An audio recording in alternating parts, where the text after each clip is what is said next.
So hi, my name is Alicia, and we have with us today Rachna Dhingra, who is a long-time activist working with the survivors of the Bhopal gas tragedy. She's also an aid Jeevan Sathi, which is an aid lifetime volunteer. She has worked and volunteers with the Sambhavna Clinic, and we're very privileged to have her with us today to talk to her about the state of things in Bhopal and her long-time work there. So Rachna, just tell us by how you first got involved with Bhopal. I know you were in the US earlier, so how you made that transition?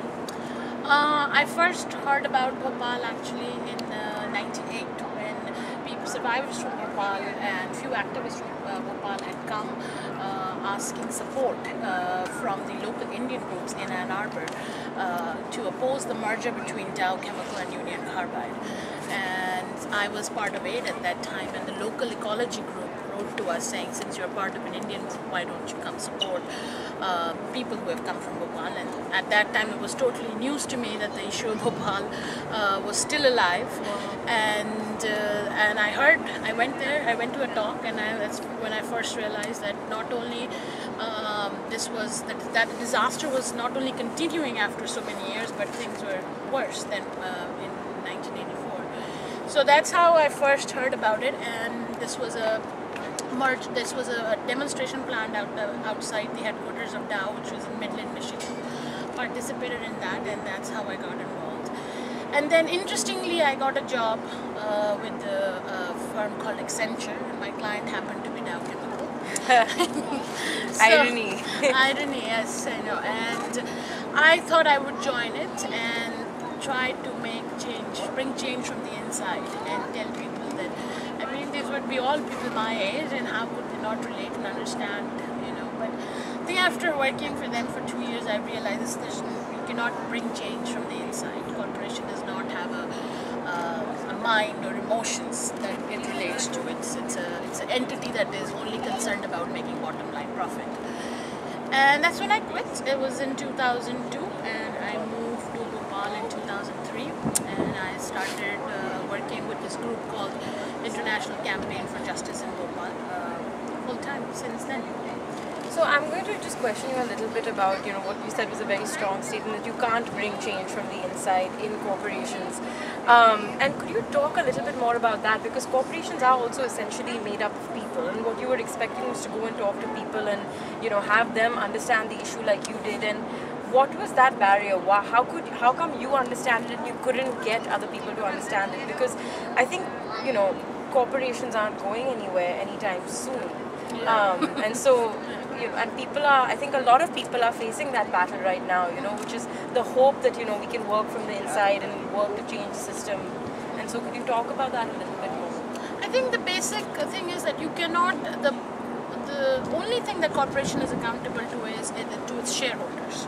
Yeah, right? They do not care about how many people they're injuring, or how badly they're destroying the environment, or anything else. Their main goal is to make bottom line profit, because that's the only way they become accountable to shareholders. And we have such huge corporations that influence government policies, that influence bureaucrats, that influence, they have basically a lot of buying power, and not just buying power in terms of commodities that they make, but the political systems that we have. So that's when I realized that because it is more profitable for them to destroy someone's environment and have all their products and commodities being shipped to somewhere than to take care of the environment.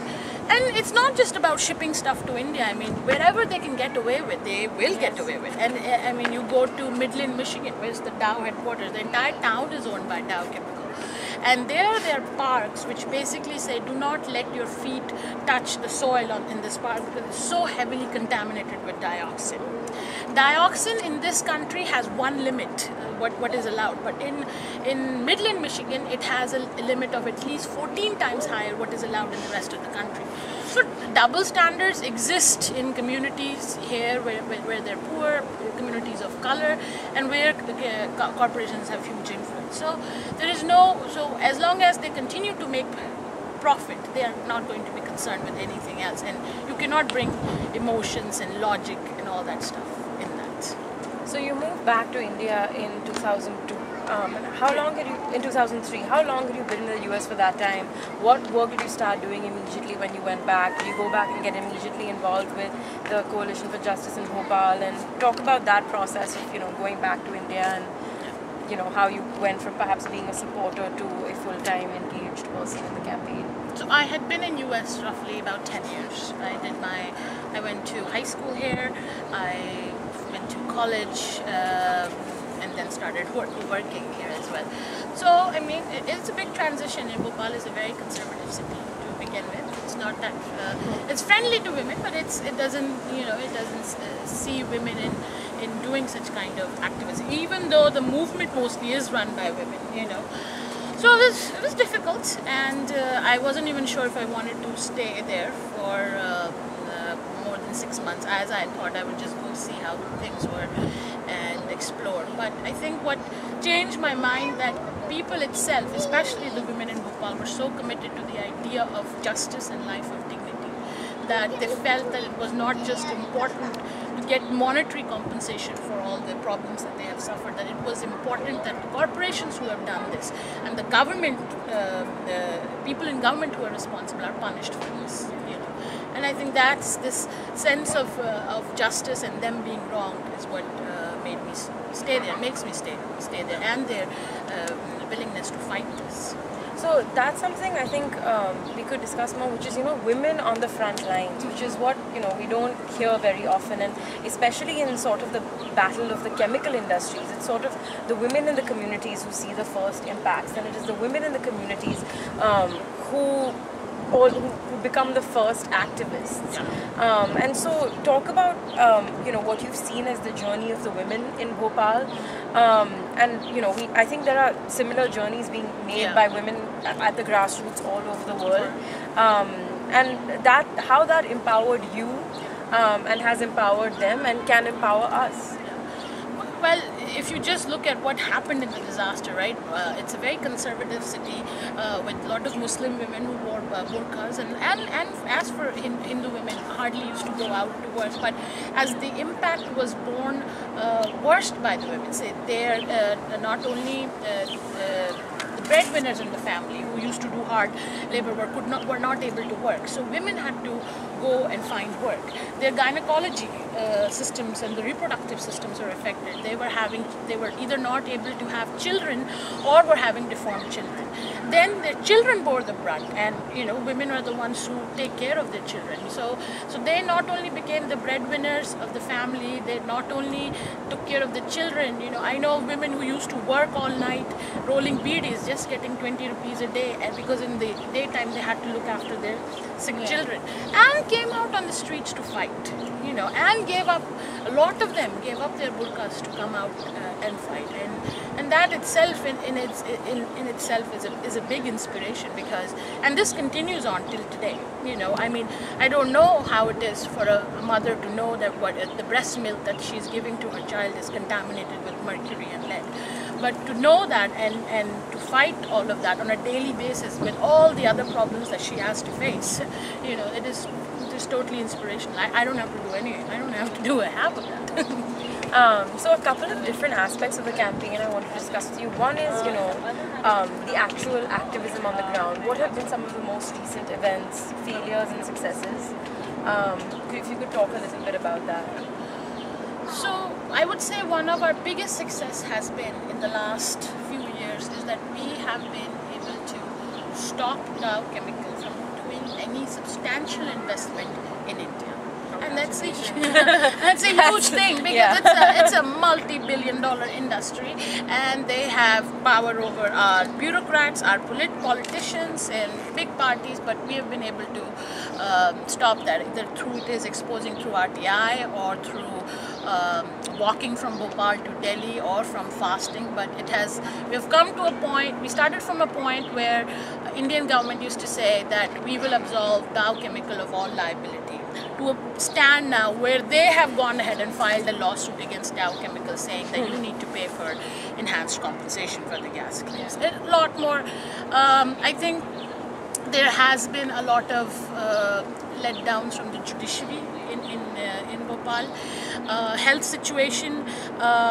What I do separately also is I volunteer for a clinic which is called Sambhavna Trust, and that provides a model for people who are chemically exposed and how treatment should be given to those people. Because what we have seen in Bhopal is huge pharmaceutical companies pushing all sorts of drugs, and people in Bhopal taking up to 30 to 50 kilograms of antibiotics over the course of 25 years, because that's the only thing people have been pushed for. Psychotropic drugs, more steroids, because there is no sustained relief. There is only relief while you are on the medication. But what we have found in the clinic that we work for, that combining Ayurveda and allopathy gives people a lot of relief. So we have done this with people who suffer from diabetes, people who suffer from tuberculosis, people who suffer from depression and panic attacks, where in some cases they are only dependent on psychotropic and drugs for all their lives. So because the current medical care system is terrible, and we have done a lot in making it better, providing a model in how it could be better, but it's still, it still demands a lot. I mean, while, like you said, it still demands, Bhopal and the campaigns around Bhopal and the Sambhavna clinic especially, like you said, they provide a model. Take what happened in Japan most recently.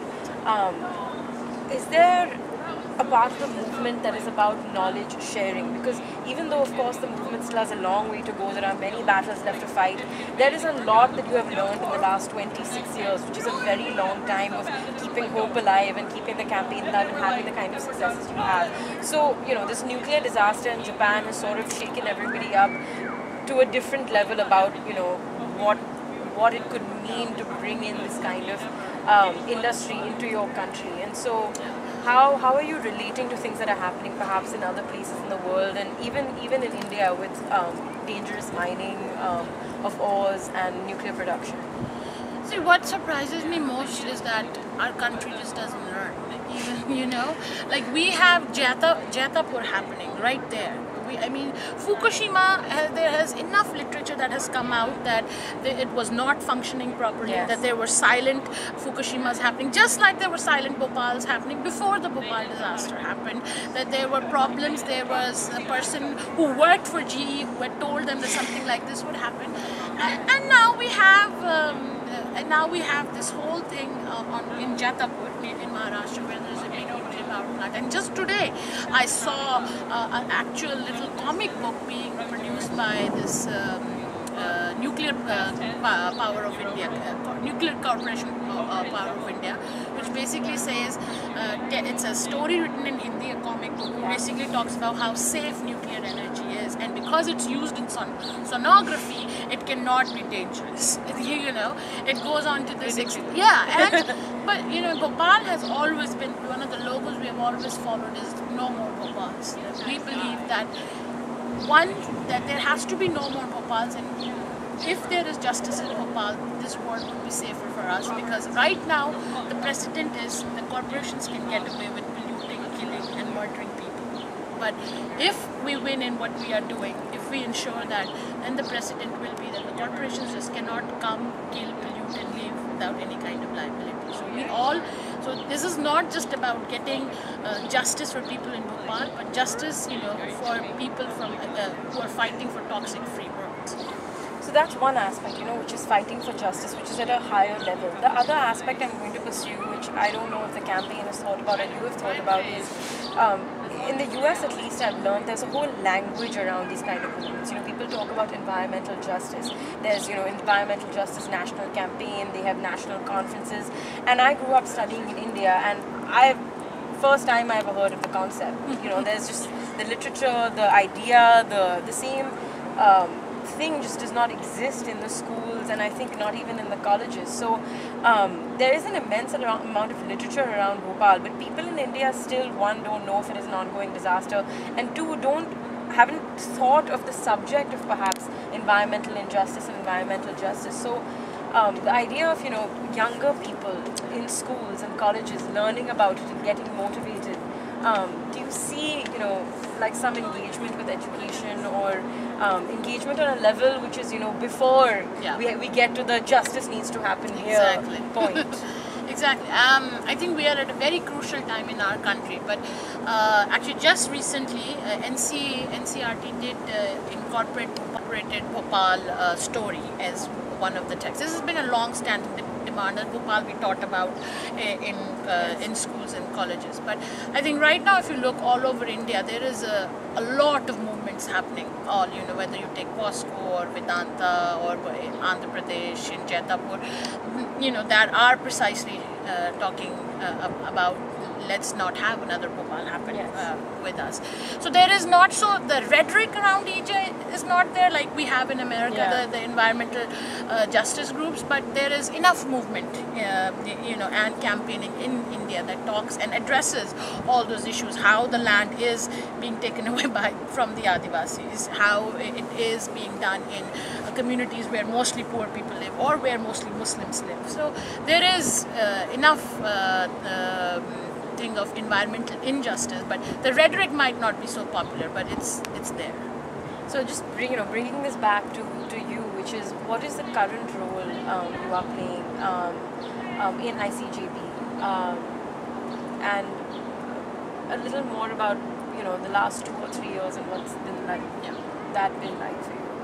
So I am the coordinator of ICJB basically. So I look into a lot of things. So recently what we have been working on is legal petitions, because there was a verdict that came out in June 7th, 2010, which basically gave only 2-year sentences to Indian accused, which basically reduced the act of the whole disaster to a traffic road accident.